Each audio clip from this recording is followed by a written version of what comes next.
السلام عليكم ورحمة الله وبركاته. بسم الله الرحمن الرحيم. الحمد لله رب العالمين والصلاة والسلام على رسول الله. 130 ሐዲሶች መግቢያ ነጥቦች ላይ ነው ያለነው። 6 ነጥብ አይተናል። ዛሬ የምናነሳው ባላ ፍቃድ ከሰባተኛው ነጥብ ይሆናል። የሐቅ ጎዳና አንድ ብቻ ነው። አላሁ ሱብሓነሁ ወተዓላ እንዲህ ይላል፣ ወአነ ሃዛ ሲራጢ ሙስተቂመን ፈተቢዑሁ ወላ ተተቢዑ ሱቡለ ፈተፈረቀ ቢኩም ዐን ሰቢሊህ ዛሊኩም ወሳኩም ቢሂ ለዐለኩም ተተቁን። ትርጉም ወአነ ሃዛ ይህ እኮ ሲራጢ መንገዴ ነው አለ አላህ። ሙስተቂመን ቀጥ ያለ ሲሆን መልእክተኞች እኮ ከጥመት ተጠብቃችሁ ቀጥተኛውን መንገድ እንድትመሩ ነውና የተላኩት፣ መጽሐፍም ያወረድኩት መመሪያ የሆናችሁ ዘንድ ነውና መልእክተኞች ይዘውት በመጡት በወረደላቸው መጽሐፍ ላይ የሐቅ ጎዳና አለበት። ስለዚህ ወአነ ሃዛ ሲራጢ ይህ እኮ መንገዴ ሙስተቂመን ቀጥ ያለ ሲሆን ዘርግቼዋለሁ፣ ፈተቢዑ ይሄን ቀጥተኛ አንድ ብቸኛ መንገድ ብቻ ተከተሉ አለ አላህ። ወላ ተተቢዑ አትከተሉ ደግሞ አለ። ምንን አትከተሉ? አሱቡል መንገዶችን አትከተሉ አለ። የመጀመሪያው ምን አለው? የመጀመሪያው ምን አለ አላህ? ሰቢል። ይሄን ምን አለው? ሱቡል። ሰቢል ማለት አንድ ነው፣ አንድ ቁጥር ነው። ሐቅ ስንት ስለሆነ አንድ። ፈማዛ ባዕደል ሐቅ ኢላ አضላል። ከሐቅ በኋላ ጥመት እንጂ ሌላ ምን አለ እንዳለው ቀጠለና አላህ ምን አለ? የሐቋን መንገድ አንዷን ብቻ ተከተሉ ካለ በኋላ ወላ ተተቢዑ አትከተሉ አሱቡል ሌሎች የጥፋት መንገዶችን አትከተሏቸው አለ። ይሄንን የሚያስረዳን ወይም የሚያጠናክርልን የነቢዩ ሰለላሁ ዐለይሂ ወሰለም ተግባር ነው። አብዱላህ ብን መስዑድ ምን ይላሉ ረዲየላሁ ዐንሁ?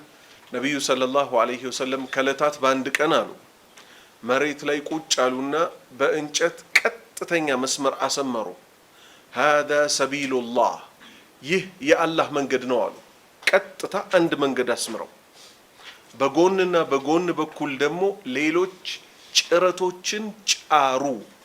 ምኖችን? ጭረቶችን ብዙ መስመር ሳሉ። ከዛ ምን አሉ? ኢነሃ ሱቡሉን አሉ። እነዚህ እኮ ከቀጥተኛ ውጪ ያሰመርኳቸው መንገዶች ናቸው። ፊ ኩሊ ሱቡሊን በእያንዳንዱ መንገድ ላይ የሸይጣን ተጣሪ አለበት አሉ። ሸይጣን ወዴት ነው የሚጣራው? ኢነማ የድዑ ሒዝበሁ ሊየኩኑ ሚን አስሓቢ አሳዒር። ሸይጣን እኮ የሚጣራው ተከታዮቹ የጀሃነም ጓዶች እንዲሆኑ ነውና ሰይጣን የሚያስቀምጥላችሁን መንገድ ተጠንቀቁ። ከቀጥተኛው መንገድ ምን ያደርጋችኋልና? ያወጣችኋልና። አላህ ምን አለ? እንመለስና ወአነ ሃዛ ሲራጢ ሙስተቂመን ይህ መንገዴ ሲሆን ቀጥተኛ ነው፣ ፈተቢዑ ተከተሉት፣ ወላ ተተቢዑ አትከተሉ አሱቡል መንገዶችን አትከተሉ፣ አዳዲስ መንገዶችን የጥፋት መንገዶችን አትከተሉ። ፈተፈረቀ ቢኩም እነዚህ አዳዲስ መንገዶች እኮ ከሐቁ መንገዶች ውጭ ያሉት እኮ ፈተፈረቀ ቢኩም እናንተን ይለያያችኋል። አን ሰቢሊህ ከዚህ ከቀጥተኛው መንገዴ እኮ ከሐቁ ጎዳና እኮ ይለያያችኋል።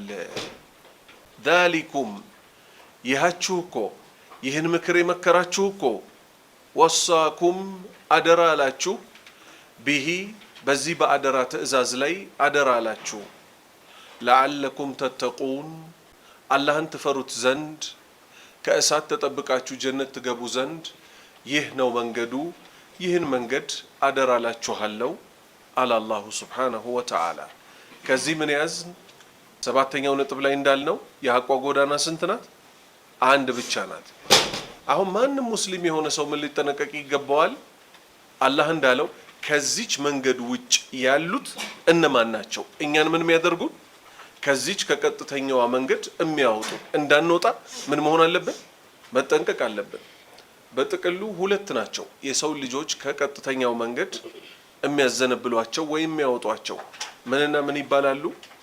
ሹበሃና ሸህዋ ይባላሉ። ሹበሃ ማለት ብዥታ ማለት ነው። ሸህዋ ማለት ደግሞ ስሜት ነው። ብዥታ ማለት ሃይማኖት መስሎ የሚመጣ ነገር ነው፣ ግን ሃይማኖት አይደለም። አደገኛ ነው አይደለም? አደገኛ ነው። ሁለተኛ አላህ በህግጋት ፈጠረን፣ ከዛስ ከስሜት ጋር አያይዞ ፈጠረን። ምን እንድናደርግ?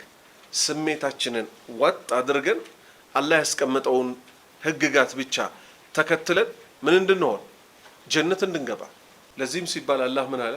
ወነሃ ነፍሰ አኒል ሀዋ። ሰውየው ነብሱን ከስሜቱ ምን ያደረጋት? የከለከላት። ምክንያቱም ኢነ ነፍሰ ለአማረቱም ቢሱ። እቺ ስሜት ነፍስያ የተባለችው ጉዳይ የምታዘው በምንድን ነው? በብዛት በመጥፎ ነገር ነውና ነብሱን ምን ያደረገ ሰው ስሜቱን እንዳትከተል የገደባት ሰው የስኬት ባለቤት ይሆናል። ምክንያቱም ነፍስ በምን ስለምታዝ? ነፍስያ በምን ስለምታዝ? በመጥፎ ነገር ስለምታዝ ማለት ነው። ወደ መጀመሪያው ነጥብ እንግባ። በሰባተኛው ነጥብ ውስጥ የመጀመሪያው ነጥብ ከቀጥተኛው መንገድ የሚያስወጡን ሁለት ታላላቅ አደጋዎች ካልን በኋላ የመጀመሪያው ሹብሃ። ሹብሃ ማለት ምን ማለት ነው? ብዥታ። ምን መስሎ ነው የሚመጣው?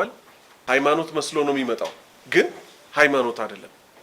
የሚጠቀሰው ከየት ነው? ከቁርአን ነው፣ ከሐዲት ነው። ግን ያለ አግባብ ነው የሚጠቀሙበት፣ ወይም በትክክለኛው ግንዛቤ አይደለም የሚጠቀሙበት። ዲን መስሎ የሚመጣን ነገር መጠንቀቅ። በዘመናችን ግን ምን አከበደው? ከቁርአን ከሐዲት ማስረጃ የሚመስል ብዥታ ዘለው ሰዎች ምን እስኪያመጡ ድረስ ሆነ? አእምሯቸውን የሸሪዓ መለኪያ ያደርጉታል። አእምሯቸውን የምን የሸሪዓ መለኪያ። አሊ ብን አቢ ጣሊብ ረዲየላሁ ዐንሁ አስመልክቶ ምን አለ? በአቅል ቢሆን ኖሮ ኹፍ ምንድን ነው? ካልሲ የሚመስለው በቆዳ ወይም በጨርቅ የተሰራው አይደለ? በአቅል ቢሆን ኖሮ ምን ይደረግ ነበር አለ? መስ ሲደረግ ሲታበስ ውዱ ተደርጎ ከስር በኩል ያለው መሬት የሚረግጠው ይታበስ ነበር አለ። ነገር ግን በአቅል አይደለም ሃይማኖቱ። ከነቢዩ ሰለላሁ ዐለይሂ ወሰለም የተገኘው የትኛው ነው?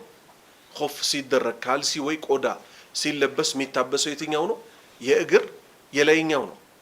ሰዎች መጡ ምንም ይሉ አላሁ ስብሓነሁ ወተዓላ ራሱ የገለጸባቸውን ባህሪያት ላለመቀበል የነሱን አቅል ወይም የነሱን ጭንቅላት አምጥተው መለኪያ ያደርጉት። ምሳሌ ነቢዩ ሰለላሁ ዐለይሂ ወሰለም በሰሂህ ሐዲታቸው ላይ ኢማሙ ሙስሊም በዘገቡት ምን አሉ? አላሁ ስብሓነሁ ወተዓላ የሌሊቱ የመጨረሻ 1/3 ክፍል ሲቀር ወደ ቅርቢቱ ሰማይ ይወርዳል አሉ። ማን ነው የሚለምነኝ ምሰጠው? ማን ነው ማረኝ የሚል እምምረው ይላል። ይህንንም እኮ ሁል ጊዜ ነው ወይም ሁሉም ሌሊት ላይ ነው የሚያደርገው ሲሉ ነቢዩ ሰለላሁ ዐለይሂ ወሰለም አማኞች ምን አሉ? ሰሚዕና ወአጣዕና፣ ሰምተናል ታዘናል። ሰምተናል ታዘናል ያልንበት ምክንያቱ ምንድን ነው? ምን ይመስላችኋል ምክንያቱ? ኢነላሃ ፈዓሉን ሊማ ዩሪድ፣ አላህ የፈለገውን ሰሪ ነው። አንድ ወሁወ አላ ኩሊ ሸይኢን ቀዲር፣ ሁሉን ነገር በማድረግ ላይ ቻይ ነው። አላህ መስራት የፈለገውን ነገር በእኛ ጭንቅላት ሄደን ግን እንዲና እንዲህ በአንድ ላይ መስራት ይችላል፣ ይሄንንና ይሄንን በአንድ ላይ ማድረግ ይችላል አንልም። ወላሁ አላ ኩሊ ሸይኢን ቀዲር፣ አላህ ሁሉን ነገር በማድረግ ላይ ቻይ ነው ነው የምንለው።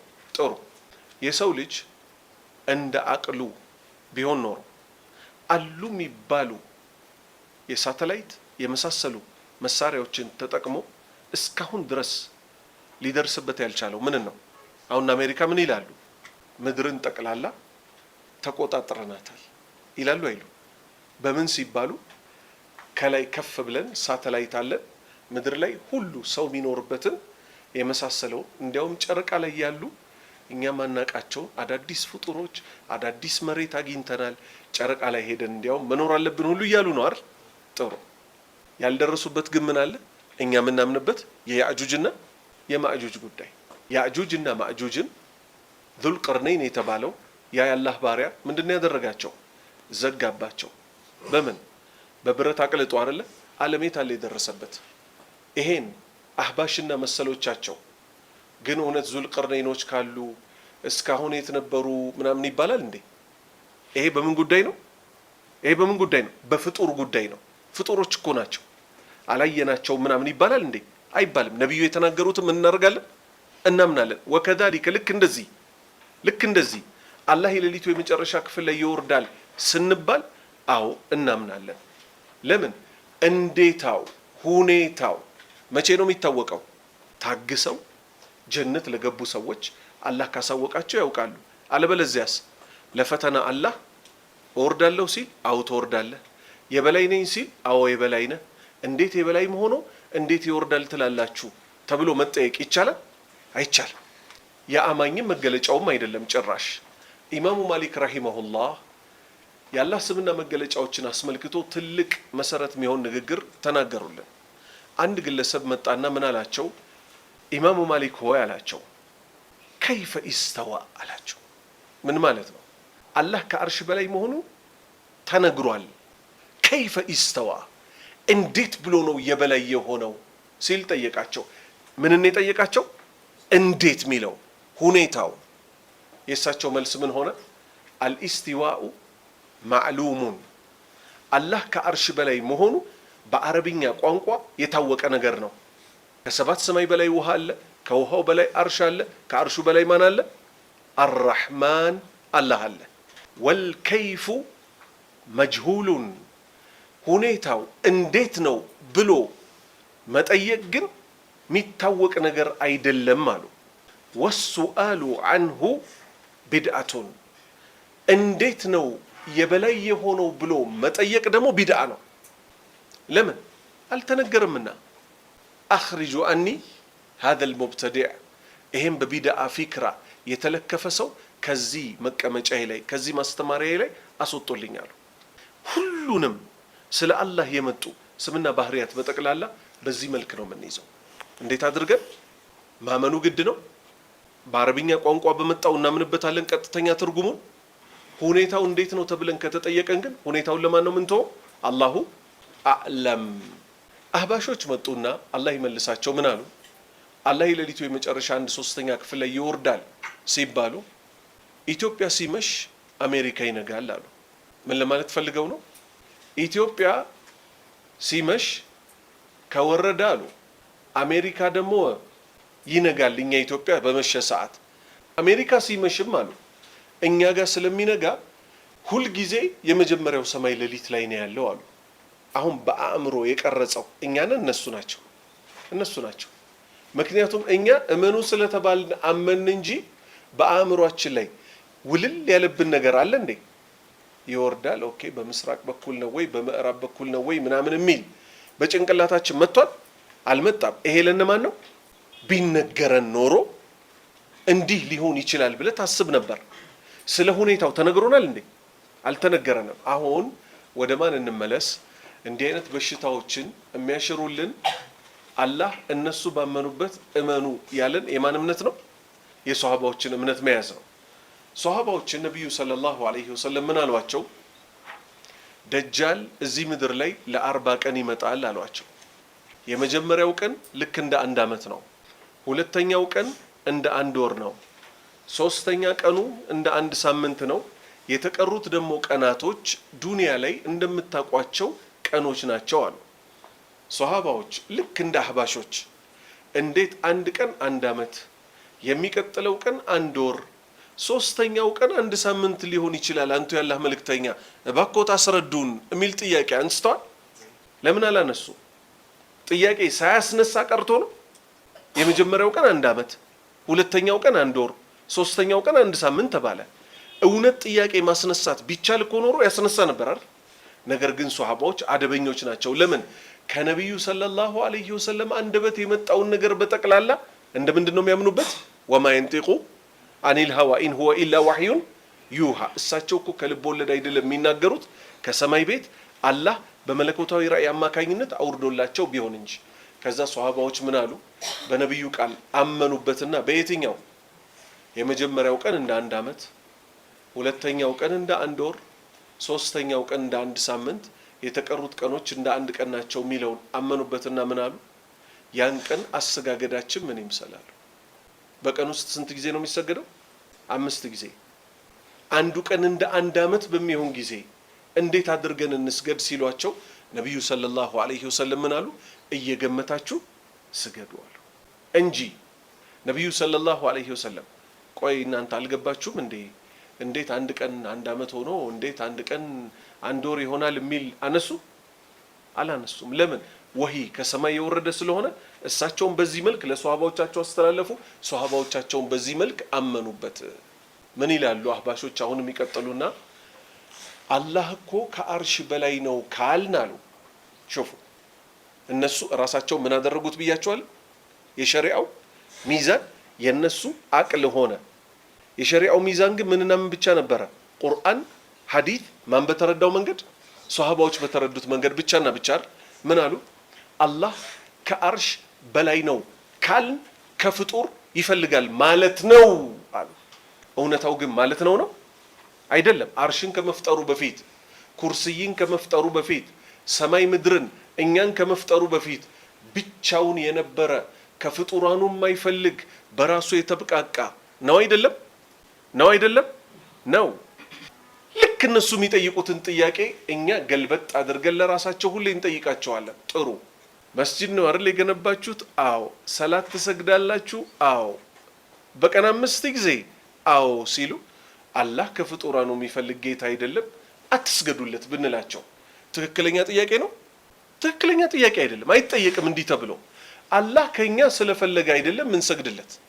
በመላእክቶች እመኑ በኔ እመኑ ሲል ከኛ ስለሚፈልግ ነው? አይደለም።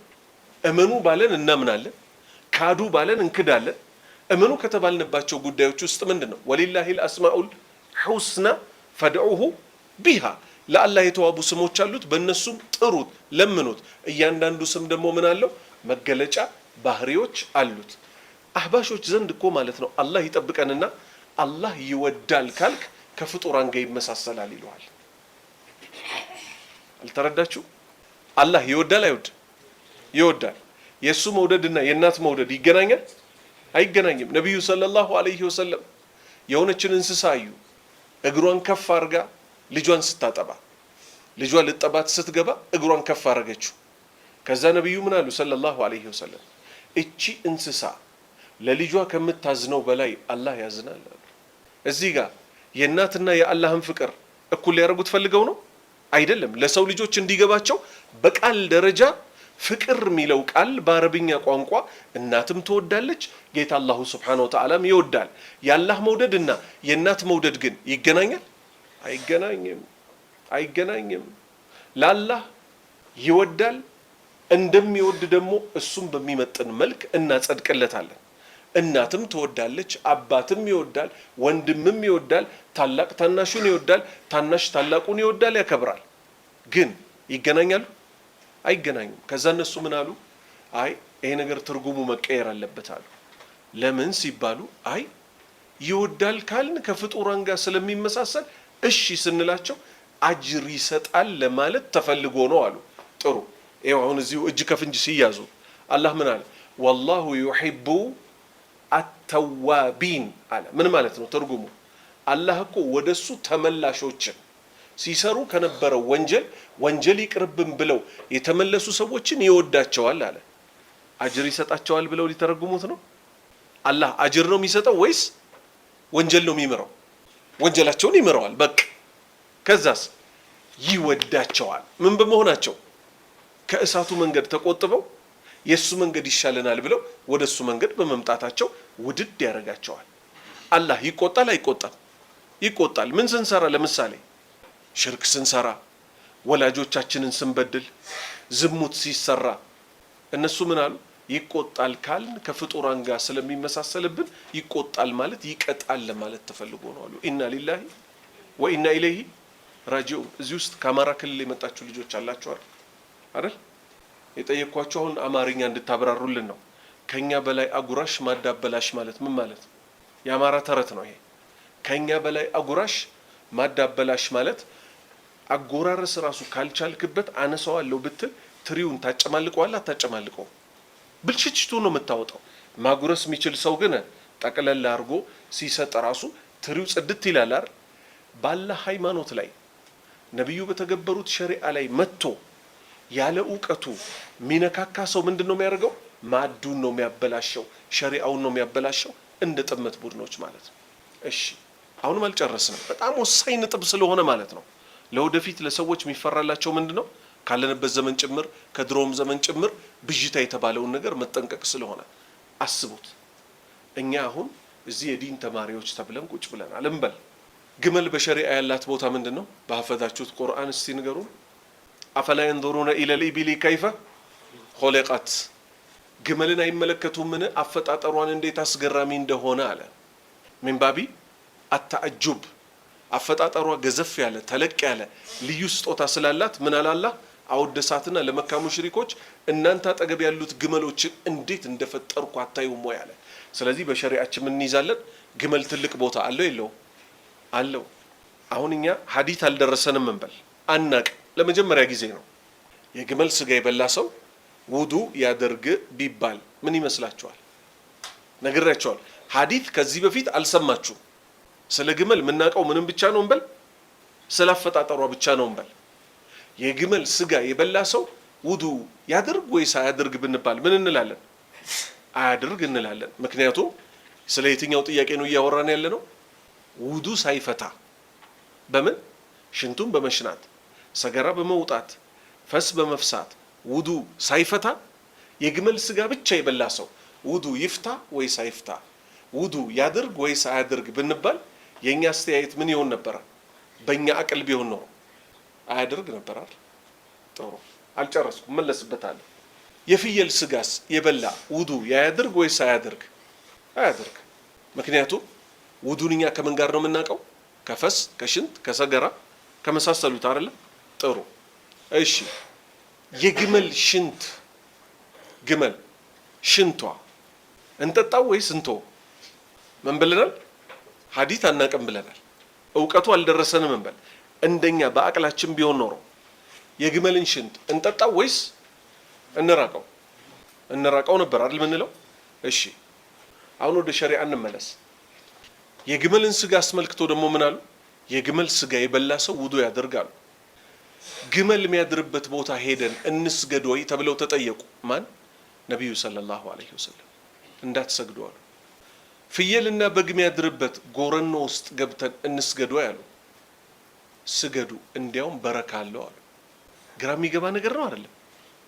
ወሬው ከነቢዩ ስለሆነ እንቀበለዋለን እንጂ ግመል እዚህ በሸሪዓ ተከብራለች ያልነው ግመል የሚያድርበት ቦታ ሄደን እንስገድ ወይ ሲባሉ እንዳትሰግዱ አሉ። የግመል ማደሪያ ማለት ነው። በግና ፍየል የሚያድርበት ቦታ ሄደን እንስገድ። ይሄ ሁሉ መነግራችሁ ሰሂህ ነው። ሰሂህ ሐዲስ ነው መነግራችሁ። በግና ፍየል የሚያድርበት ጎረኖ አይደል የሚባለው? እዛ ሄደን እንስገድ ወይ ተባሉ። ስገዱ፣ እንዲያውም በረካ አለው አሉ። ስለዚህ ከዚህ ምን እንይዛለን? ኢስላም ማለት ምን ማለት ነው? አልኢስቲስላሙ ሊላህ ለአላህ ሸሪዓ እጅ መስጠት እንጂ ሌላ አይደለም። ስለዚህ ብዥታ፣ ይሄ ሎጂክ በአቅል እኔ ስገምተው የሚባል ነገር በሸሪዓ አይሰራም። አንድ ምሳሌ እንጨምራለን ኢንሻአላህ። ነቢዩ ሰለላሁ ዐለይሂ ወሰለም ምን አሉ? ቃል አላሁ ተዓላ ከፍ ያለው አላሁ ስብሓነሁ ወተዓላ እንዲህ አለ። አላህ ምን አላሉ? ነቢዩ ሰለላሁ ዐለይሂ ወሰለም ስግደትን ሱረቱል ፋቲሃን በእኔና በባሪያዬ መካከል ለሁለት ከፈልኳት። በማንና በማን? በማንና በማን? ማን ነው ባሪያው? እኔ፣ አንተ፣ እሱ ምናምን ዓለም ላይ ያለ ነው 1 ቢሊየን ህዝቦች አይደል? ጥሩ። ሐረም ላይ ለምሳሌ ዘንድሮ በ27ኛው ሌሊት 3 ሚሊዮን ህዝብ ሰላት ላይ ነበር። ሌላው ዓለም ላይ ያለውን ደግሞ አላህ ነው የሚያውቀው። አሁን እዚህ ጋር አልሐምዱሊላህ ረቢል ዓለሚን ብልኔ ሁሉ ሰው ከኔ እኩል ነው እንዴ? አልሐምዱሊላህ ረቢል ዓለሚን የሚለው አንዱ አርራህማን ራሂም ላይ ሊሆን ይችላል። እዚህ መስጂድ ካለነው ሰዎች ደግሞ እዛኛው መስጂድ ያሉት ከአንድ ደቂቃ በፊት ኢቃም ብለው ምን ሊሆን ይችላል? እነሱ ደግሞ ማሊኪ ዮሚዲን ላይ ደርሰው ሊሆን ይችላል የመሳሰለው። አሁን ልብ በሉ፣ እንደ አህባሾች አካሄድ ከሄድን አንድ ባሪያ አልሐምዱሊላህ ረቢል ዓለሚን ሲል አላህ ምን ይላል? ባሪያዬ አመሰገነኝ ይላል። አርራህማን ራሂም ሲል አላህ ምን ይላል? ባሪያዬ አወደሰኝ ይላል አይደል? እዚህኛው ጋር ያለው መልሶ አልሐምዱሊላህ ቢል ሌላ መስጂድ፣ እዚህ ጋር ደግሞ አርራህማን ራሂም ቢል አላህን አስመልክቶ ታላቁ ጌታችንን ይጋጭበታል ምናምን እንላለን እንዴ? አያችሁ፣ አህባሾች የመጡበት መንገድ ማለት የሸይጣን መንገድ ነው። ጌታችንን በስነ ስርዓት ተዋውቀን ወደን እንዳናመልከው በየቀኑ ይሄ ነገር ከአቅል ጋር ይሄዳሉ ይላሉ። ከአቅል ጋር ለመሄድ ከሆነ እስቲችን ክስተት ልብ እንበል። ነብዩ ሰለላሁ ዐለይሂ ወሰለም ለይለተል ኢስራ ወልሚዕራጅ በሌሊቱ ክፍለ ጊዜ ከመካ ቤተል መቅዲስ ድረስ ከቤተል መቅዲስ 7 ሰማይ አቋርጠው የሄዱበት ጉዞ ምን ይባላል? ለይለተል ኢስራ ወልሚዕራጅ። ኢስራ ማለት ምን ማለት ነው? ከመካ ቤተል መቅዲስ ድረስ የሄዱበት። ሚዕራጅ ደግሞ ማለት ከቤተል መቅዲስ የት ድረስ? 7 ሰማይ ሲድረተል ሙንተሃ ድረስ የሄዱበት ማለት ነው። ምን ተከሰተ? ራሳቸው ምን አሉ? ቡራቅ የምትባል እንስሳ ጅብሪል ይዞልኝ መጣል። ከፈረስ ዝቅ ያለች ከአህያ ከፍ ያለች አንድ ጊዜ የምትረግጠው አይኗ የሚያየው ቀድር ልክ ነው አሉ። ይሄ ራሱ በመለኮታዊ ስራ የተሰራ ሆኖ እንጂ አይተናል ባይናችን። ነገር ግን እሳቸው የተናገሩት ምንድነው? እንዳለ ወሂ ነው። ከዛ ምን አሉ? ቤተል መቅዲስ ጋር ስንደርስ አሉ በመሞት ምናቃቸው ነብያት አሰገድኳቸው አሉ። አላህ ቀሰቀሰላቸው ማለት ነው። ኢማም ሆኖ ምን አደረጉ? አሰገዱ። ይሄንንም እኛ ባይናችን አይተናል አላየንም፣ ግን እሳቸው ተናግረውታል። ይሄ ምንድነው? መለኮታዊ ራእይ ነው። አሰግጃቸው እንደጨረስኩ አሉ ጅብሪል ይዞኝ አረገ አሉ። የመጀመሪያው ሰማይ ላይ ስንደርስ አሉ የመጀመሪያው ሰማይ ጠባቂ ጠየቀ፣ ማነህ አንተ አለው። ጅብሪል ነኝ አለ። ማን አብሮህ አለ? ሙሐመድ አብሮኝ አለ። ተጠርቷል ወይ? አዎ ተጠርቷል። ተከፈተልን። ስንገባ አደምን አየሁት አሉ። ረጅም ነው እያሳጠርኩ ነው መሄደው። ሁለተኛው ሰማይ ላይም ስንደርስ የመጀመሪያው ሰማይ ላይ የተጠየቅነውን ጥያቄ ተጠየቅን፣ ተከፍቶልን ገባን አሉ። የህያንና ዒሳን አገኘን አሉ። ሶስተኛውም ላይ ተጠየቅን አሉ። ተከፈተልን መልስ ከሰጠን በኋላ አሉ። ዩሱፍን አገኘነው አሉ። አራተኛ ላይ ኢድሪስን አገኘነው አሉ። አምስተኛ ላይ ሃሩንን አገኘነው አሉ። ስድስተኛ ላይ ሙሳን አገኘነው አሉ። ሰባተኛው ላይ ኢብራሂም አለይሂ ሰላም በይተል ማዕሙር የተባለውን ቤት በጀርባው ተደግፎት አየሁት አሉ። ከዛ ያን አልፈው እንደሄዱ 7 ሰማይን አላሁ ሱብሓነሁ ወተዓላ በ50 ሰላት አዘዛቸው። ሲመለሱ 6ኛው ሰማይ ላይ አግኝተውት የነበረውን ሙሳን ድጋሚ ያገኙት። የሙሳ ጥያቄ ምን ሆነ? የት እንደሄዱ ምን እንደታዘዙ ትዕዛዝ ሊጠይቅ ነው። የት እንደሄዱ ያውቃል። እሱም የት ነው? ወደ አላህ። በምን እንደታዘዙ ግን ማወቅ ፈለገ። ጌታ በምን አዘዘ? የት የሚገኘው ጌታ? ሁለት ነገር ነው ከዚህ አሁን ከማነሳው ትምህርት የምንረዳው። 7ቱን ሰማይ በላይ ያለው በ50 ሰላት አዘዘኝ። የማን መልስ ነው ይሄ? የነብዩ መልስ ነው ሰለላሁ ዐለይሂ ወሰለም። ሙሳ ምን አላቸው? ተመለስ ወደ ጌታ። ወዴት ወዳለው? ከ7 ሰማይ በላይ ወዳለው ጌታ። አስቀንስ። በኒ እስራኤሎችን እኮ ነው ከዚህ በፊት ሞክሬያቸዋለሁ። የኔን ህዝቦች አይችሉትም። ያንተ ህዝቦች ስግደትን አስቀንስላቸው። ስንት እስኪደርስ ድረስ? ሰላት 5 እየተቀነሰላቸው ልክ 5 ላይ ሲደርስ ሙሳ አሁንም ምን አሏቸው? ተመለስ ወደ ጌታ አስቀንስ ሲሏቸው እሳቸው ምን አሉ? ጌታዬን አፈርኩት አሉ። አሁን ወደ የትኛው ሐዲስ ነው የምንመጣው? ነብዩ ምን አሉ ሰለላሁ ዐለይሂ ወሰለም? በአንዱ ሰማይ ከአንዱ ሰማይ እስከ ሌላኛው ሰማይ ድረስ 500 ዓመት ልዩነት አላቸው አሉ። ስለዚህ በዚህ ስሌት ከሄድን 7 ጊዜ 5 ስንት ይመጣል? 35። ምን ማለት ነው? 3500 ዓመት የሚያስጉዝ ሲደመር ከመካ ቤተል መቅዲስ ድረስ የሚያስጉዝ የነበረው ስንት ነው? 2 ወር። 3500 ዓመት ከ2 ወር የሚያስጉዘውን ጉዞ በአንድ አዳር ሄደው የተኙበት ፍራሽ ሙቀቱ ሳይቀዘቅዝ ተመልሰው መጡ።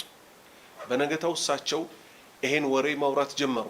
በትላንትናው ዕለት ጌታዬ አስጉዞኝ ወዴት ሄድኩኝ? 7 ሰማይ አቋርጬ ሰላት ተቀብዬላችሁ መጣሁ። ወደ ሰማይ ከመዝለቄ በፊት ቤተል መቅዲስ ሄጄ እንዲህ ብዬ ሲሉ የመካ ሙሽሪኮች ደስ አላቸው። በምኑ? ሰው ላይ ብዥታ ሊጥሉ መሐመድ ሲዋሽ አገኘ ነው ሊሉ። ለምን? እነሱም በምናቸው ወስደውት በአቅላቸው ወስደውት የእሳቸውን መልእክተኝነት ስላልተቀበሉ ምን አሉ? እኛ 2 ወር የሚፈጅብንን መንገድ ያውም የሰማዩ ሳይደመር በአንድ አዳር ደርሼ መጣሁት ይላሉ ወይ? ከዛ እንዲያውም ጠየቋቸው። ምክንያቱም እሳቸው ወደ ቤተል መቅዲስ ሄደው አያውቁም ነበር። ምን አየህ አሏቸው። እነሱ በመፈተንና በማሾፍ መልክ እሳቸው ቤተል መቅዲስ ኢየሩሳሌም የተባለውን ልክ በአይናቸው ተቀርቦ አላህ እንዳሳያቸው ነገር ሁሉ ነገር ገላለጡላቸው። አቡበክር አስዲቅ ቦታው ላይ አልነበረም። ሲመጣ እሳቸውን ከማግኘቱ በፊት ነብዩን ከማግኘቱ በፊት እነሱ አገኙት። ጓደኛህ ሚለውን ሰማህ አሉት። ምን አለ? እኛ 2 ወር የሚፈጅብንን ጉዞ በአንድ አዳር ደርሼው መጣሁ አለ። የሱ መልስ ምን ሆነ?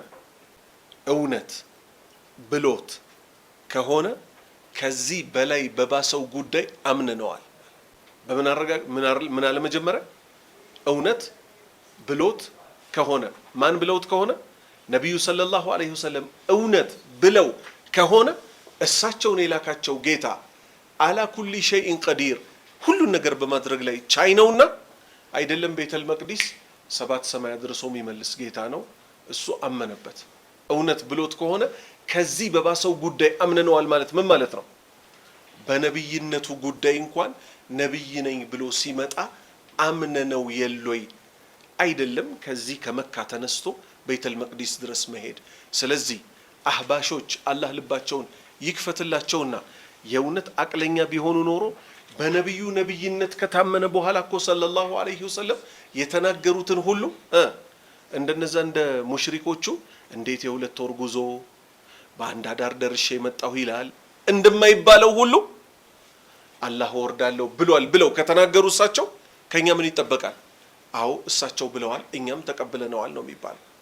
ጌታቸው አላሁ ሱብሓነሁ ወተዓላ ከ7 ሰማይ በላይ ነው።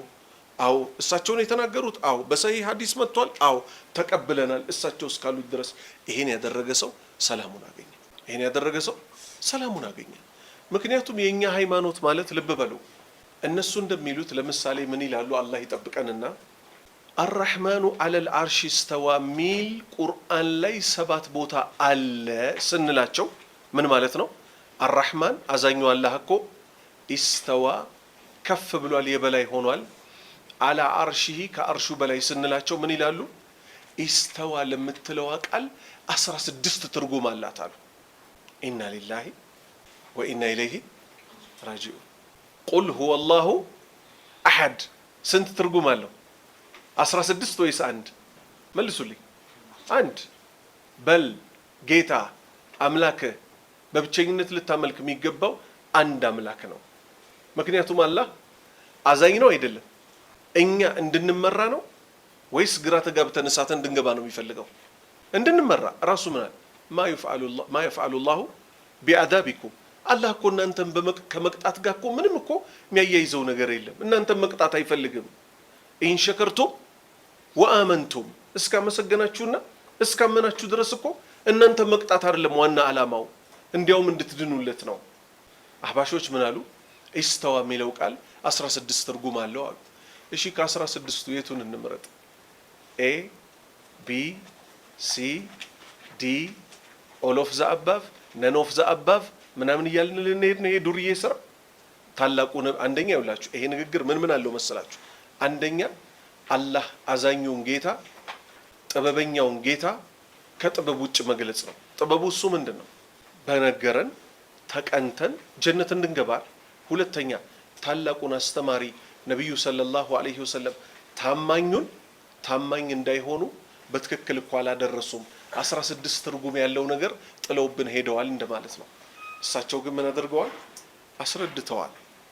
በምን ኢርሐሙ መን ፊል አርዲ የርሐሙኩም መን ፊስ ሰማ፣ በምድር ላይ ላሉት እዘኑ ከሰማያት በላይ ያለው አላህ ያዝንላችኋል። በሌላ ሐዲስ ምን አሉ? አንድ ግለሰብ የጦር ምርኮ ሲያከፋፍሉ እርሶ ያዳላሉ አላቸው። እሳቸው ምን አሉ? አላ ተእመኑኒ እኔን አታምኑኝምን አሉ። ወአነ አሚኑ መን ፊስ ሰማ እኔ እኮ ከሰማያት በላይ ባለው አርራህማን አላህ ታማኝ ሆኜ ሳበቃ። ሐጀተል ወዳ የመሰናበቻ ሐጃቸው ላይ ደግሞ 100,000 በላይ ሷሃባ ሰበሰቡና አላ ሀል በለግት አሉ። አደራ አዋጅ አድርሻለሁን ሲሉ ሷሃባዎች ምን አሉ?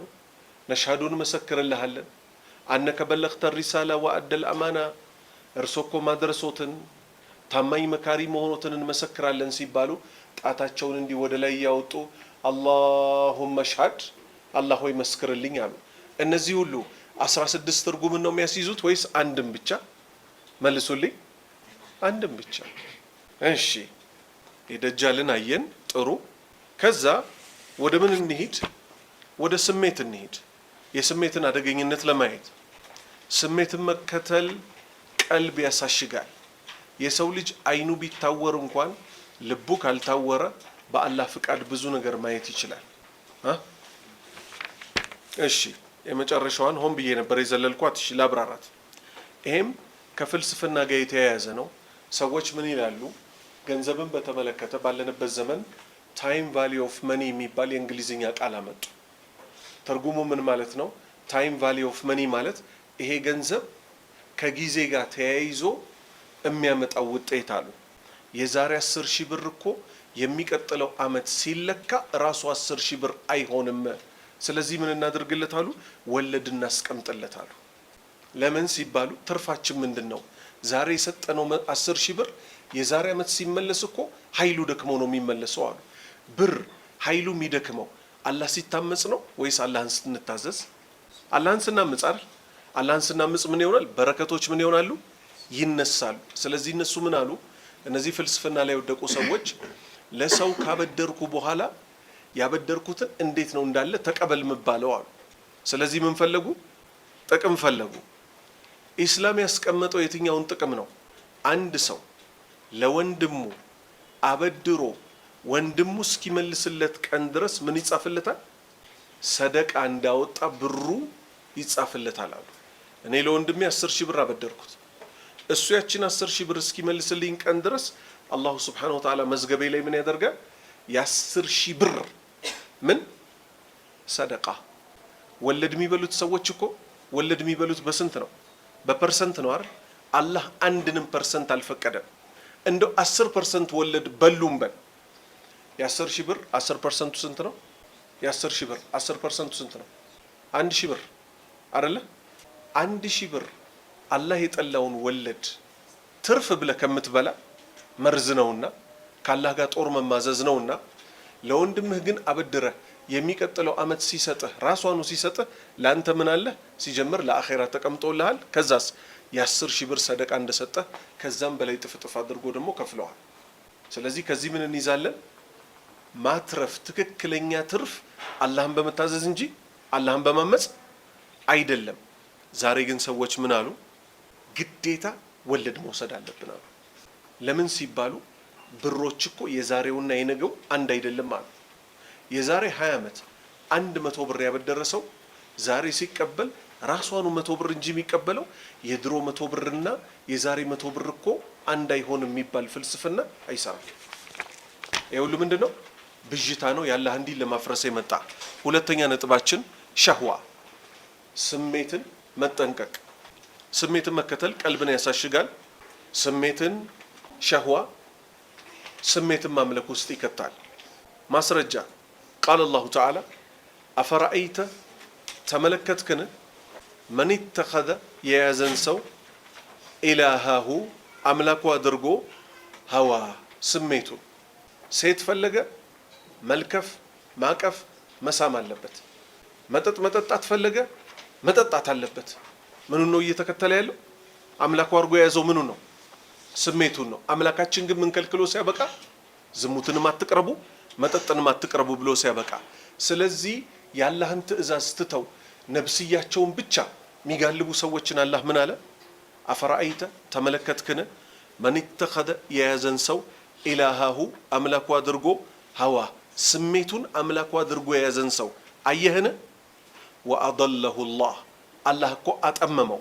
በምን የተነሳ? አላ ዒልሚን አላህ ስላወቀ። ምንን ስላወቀ? አላህ የዚህን ሰውዬ አውቆ አጥፊነት ስላወቀ አውቆ በማጥፋቱ የተነሳ አላህ ምን አደረገው? ልቡን ሊያሽግበት ነው፣ አጠመመው። ወኸተመ አሸገበት፣ አላ ሰምዒሂ መስሚያውን አሸገበት፣ ሐቅን እንዳይሰማ አደረገው። ወቀልቢሂ ልቡንም አሸገበት። ወጀዐለ አላህ አደረገ አላ በሰሪሂ መመልከቻዎቹ አይኑን ምን አደረገበት? ጊሻወተን ሸፈነበት። ፈመን የህዲሂ ማን ይመራዋል? ይሄ ስሜቱን ሲከተል የነበረውን ሰውዬ ሚን ባዕድላህ ከአላህ በኋላ እሱ የአላህን ትእዛዝ አላከብር ብሎ ልቡ መስሚያው አይኑ ታሸገበት። አላህ ካሸገበት በኋላ ማን ይገልጥለታል? አፈላ ተዘከሩን አትገነዘቡ አታስተነትኑ? ምን ቢቀርባችሁ ይሻላል ስሜታችሁን ከመከተል። ስሜትን መከተል ሰውን እንድንገል ያደርገናል። አላህ ይጠብቀንና ሰዎች ሙስሊም የሆኑ ወንድሙና እህቶቻቸውን በምን ይመስላችኋል ብድግ ብለው የሚገሏቸው?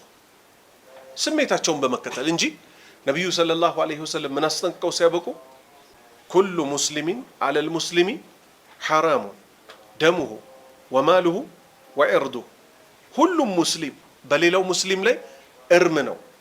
ደሙንም ማፍሰስ፣ ገንዘቡንም መቀማት፣ ክብሩንም መንካት ምንድነው ብለው ሲያበቁ እርም ነው፣ ክልክል ነው ብለው ሲያበቁ ሰዎች ለዚህ ድፍረት የሚዳርጋቸው ስሜት ውስጥ ገብተው ዝሙትን የሚሰሩት የመሳሰለው የሚሰሩት ምን ሲያደርጉ ብቻ ነው? ስሜታቸውን ሲከተሉ ነው። ሙስሊም የሆነ ሰው ከጥፋት ለመጠበቅ ከፈለገ መጀመሪያ ሹብሃን መጠንቀቅ፣ ሁለተኛስ ስሜቱ መጠንቀቅ ግድ ይለዋል። ሱብሓነከ አላሁመ ወቢሐምዲክ አሽሀዱ አን ላ ኢላሀ ኢላ አንተ አስተግፊሩከ ወአቱቡ ኢለይክ።